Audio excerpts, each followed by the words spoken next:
Today, I want to spend a few minutes in Isaiah 40:28, and I want to begin by placing this verse where it belongs, in its historical and theological context.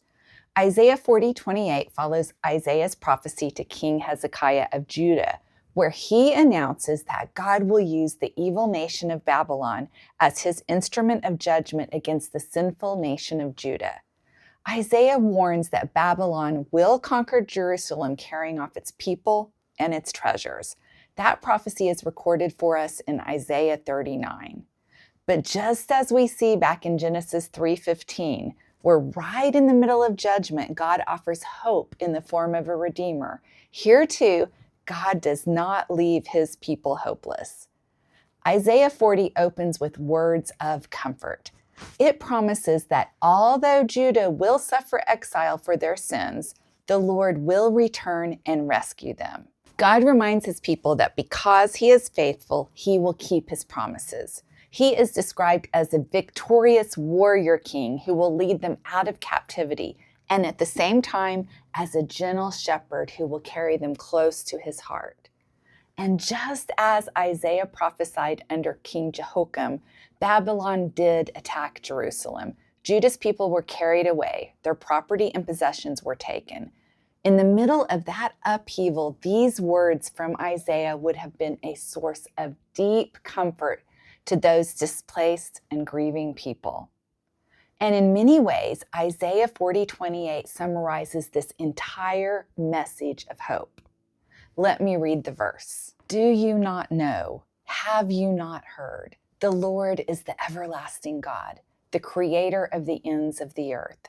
He will not grow tired or weary, and his understanding no one can fathom. Isaiah begins with two rhetorical questions. Do you not know? Have you not heard? Those questions imply something important. In the middle of exile and suffering, Israel has forgotten who God is, and they've forgotten the covenant promises he made to them.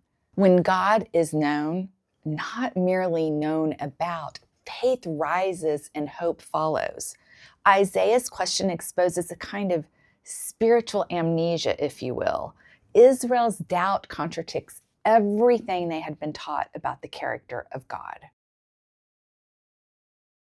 Isaiah then declares who God actually is. He tells us that God is eternal creator, unwearied and all-wise, attributes that distinguish him from every false god. First, Isaiah tells us that God is eternal. That means he has no beginning or no end. He stands outside of time. He sees the whole span of history at once because he was and is and always will be. He is the beginning, the middle, and the end. The eternal creator God exists before all things and remains sovereign over all things. Scripture affirms this again and again. In Genesis 21:33, God is first given the title Everlasting God. And Psalm 92, written by Moses during Israel's wilderness wanderings, puts it this way. Let me read it. Before the mountains were born, or you brought forth the whole world, from everlasting to everlasting, you are God. God's eternality is not an abstract doctrine. It shapes how we live. Our lives are brief, but his purposes endure. Because he is eternal, his promises are certain, his judgments are sure, and his presence remains constant through every generation. That truth would have been deeply reassuring to Israel, and it remains reassuring for us today. Isaiah also reminds Israel that the Lord is the creator of the ends of the earth. Not only has God always been, he alone created everything, the heavens, the earth, the entire universe, everything visible and invisible, and he created it all out of nothing.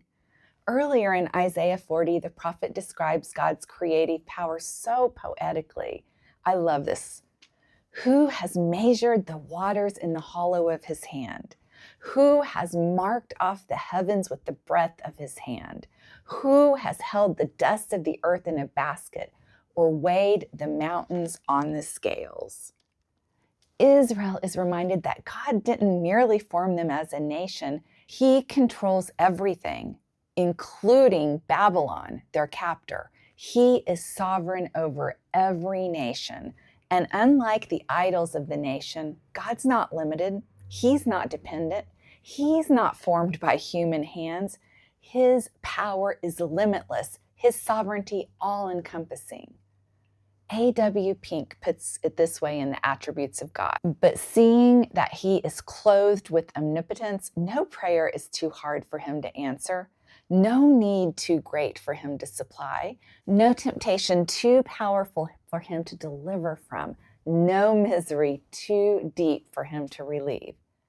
God was able to rescue Israel, and he's able to rescue us too. Unlike frail humanity, God does not sleep and he does not tire. Nothing is too hard for him. His power is inexhaustible. Psalm 121 declares this so clearly. He will not allow your foot to slip, your protector not slumber. Behold, the protector of Israel will neither slumber nor sleep. This echoes what we discussed recently in Psalm 46, a psalm meant to comfort Israel by reminding them that God silences their enemies. He is their refuge and fortress. He is for them and not against them. Even in the chaos of Babylon's invasion, God had not grown tired. He'd not looked away. He was still guarding his people. Isaiah then asks a series of rhetorical questions. He says, who can fathom the Spirit of the Lord? Who instructed him? Who taught him knowledge or understanding? Answer is obvious. No one. The Net Bible points out that Babylon's god, Marduk, supposedly needed help from the God of wisdom, but the Lord of Israel neither needs nor receives advice or help. God's wisdom is complete, his understanding beyond measure. In verse 27, Isaiah exposes Israel's doubt directly. He says, why do you complain, Jacob? Why do you say, Israel, my way is hidden from the Lord? My cause is disregarded by God. Israel was measuring God by their circumstances instead of by his character. This pattern shows up repeatedly in Israel's history. God provides, Israel gives thanks, and then slowly they forget. Moses warned them about this in Deuteronomy 8, and Jesus confronted the same forgetfulness in his disciples when they worried about bread, even after witnessing miracle after miracle. When doubt surfaces, it's often because we have forgotten who God is and what he has done. This is why memorizing and meditating on Scripture matters so much. God's word anchors us so that when trials come, we have something solid to stand on. And now we come to the great reversal. Here's the surprise. The God who never grows tired gives strength to those who do. Human strength, even at its peak, is limited. Even the young grow weary. But God's strength, it never diminishes.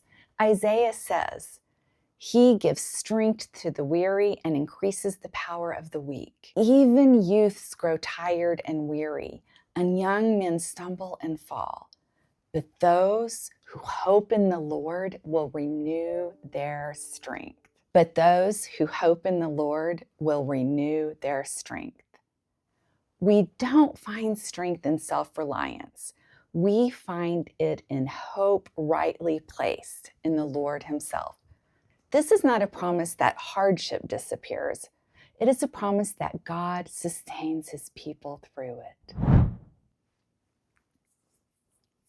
Isaiah 40:28 reminds us that Israel's hope and our hope does not rest in circumstances, political stability, or human endurance. It rests in the unchanging character of God. He is the everlasting creator.